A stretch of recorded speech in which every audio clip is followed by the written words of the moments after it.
The last category of blend modes that I want to look at basically deal with taking color or hue or just saturation or just luminosity of a layer and blending it with the layer beneath it. So I have here this fractal noise texture is what you're seeing on screen here. And I also have another layer, which are just some paint squiggles on a black solid.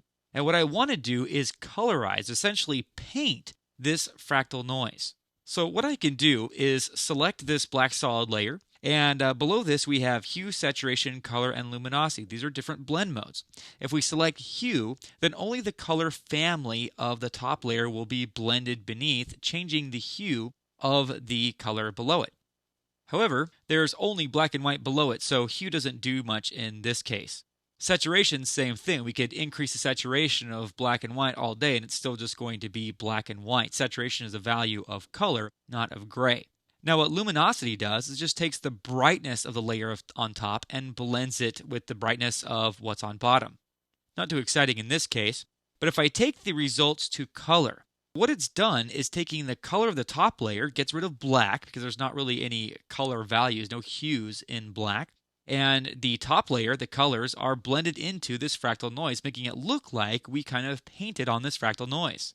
You see the color blend mode is really good with preserving the shadows and highlights of the layer on bottom. So that makes it so that it looks like we kind of painted in the crevices and cracks and whatnot. If the result is a little too intense for you still, you can come back down the opacity, dial that back a little bit, and make this blend in a little bit more.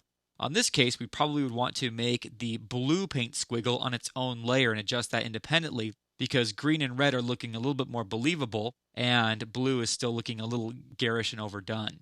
I love how, especially with these reds, it looks like there's just real paint wrapping around this texture, when in reality, there's nothing to wrap around. It's just a simple pattern made with fractal noise. It's great for colorizing black and white footage, but not only that, if you had something in a shot that you weren't pleased with, maybe a certain color sticking out to you, you could colorize it this way. It's not something that you'll use probably in every project that you do, but it's a good one to kind of keep in the back of your mind in case something like this ever comes up.